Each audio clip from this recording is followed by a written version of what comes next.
All those things you're afraid of about marketing your voiceover business, let me tell you something. They're not going to happen. I want you to follow along with me here, and I want you to tell me if you've ever heard any of these stories, okay? So, first story. Voice actor goes out, markets himself, doesn't send a great email, maybe sends it to the wrong person. As a result, all of the collective commercial producers in the free world get together, they do a GoFundMe campaign, they raise a whole bunch of money, and they take that money and they spend it on a Super Bowl ad so that they can run a commercial to warn all of the other producers in the world about this voice actor who sent a really bad marketing email. And so now you're famous because you made it onto the Super Bowl. It's just that you didn't get to be the voice of a Super Bowl commercial, you got to be the subject of a Super Bowl commercial. Can I tell you something? It's never happened. What about this one? You reach out to an agent with your commercial demo that you've got, your brand new shiny commercial demo, and you're all excited about sending an email to that agent and hopefully being able to get represented by that agent. But ultimately, the agent doesn't get back to you. And so, now you think that maybe you aren't good enough, and you start to doubt whether or not you're ready for this industry or whether you've got what it takes to make it in this industry.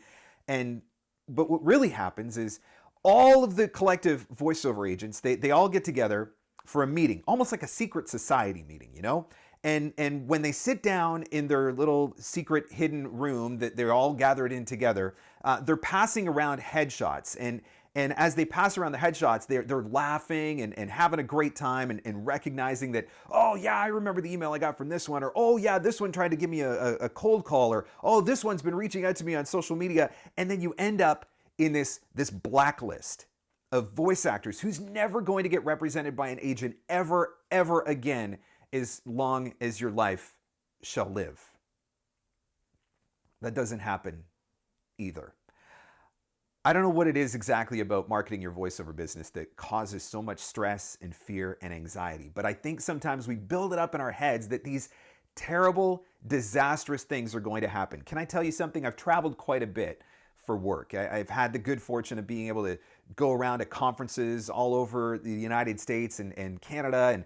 And as I've been on my travels, not one time have I ever been anywhere, and I'm talking like major centers, New York, Chicago, LA, Boston, Atlanta, whatever. Nowhere in my travels have I ever come across a billboard with a voice actor's face and "do not hire" written across it. The point that I'm trying to make here is that all of these worst case scenarios that you're building up in your head, these worst case scenarios that are causing you massive fear and stress and doubt and anxiety and all of those things that are keeping you from marketing your voiceover business, they're all for nothing because these crazy things don't happen. These thermonuclear situations that we build up in our heads, this is not the way that it goes down. This is not the way that it happens. If you do a good job marketing your voiceover business, you book the job. But if you do a bad job marketing your voiceover business, nothing happens. That's all. That's the worst case scenario. Nothing happens. Now, can you send an email and it lands in the wrong inbox of the wrong person on the wrong day, and they get upset and they get frustrated and they snap back at you? Yes, absolutely 100% that can happen. But that does not mean it's the end of your career. That one person that you emailed on the wrong day, that was a fluke. That's all. This is a numbers game. The more emails that you send, it's inevitable that some of them aren't going to land. But does that mean that you should never send another marketing email ever again? Of course it doesn't mean that you should never send another marketing email again. You apologize. You let them know that you'll never reach out to them again. You flag them in the database. Ask for forgiveness. Move on with your day. In all of the years that I've been sending marketing emails for my voiceover business, I've had a couple of those types of responses. And that's exactly how I've handled it. I've apologized and told them that I was sorry for reaching out and that I wouldn't bother them anymore. And, that was the end of it. And a couple of times they've actually written me back to apologize because, you know what? They were having a bad day. Something bad, something tragic, something major happened in their life. Some major stressor went off in their life. And I just happened to be the guy that caught the flack for it. It was nothing personal. But I certainly didn't stop marketing my voiceover business over it.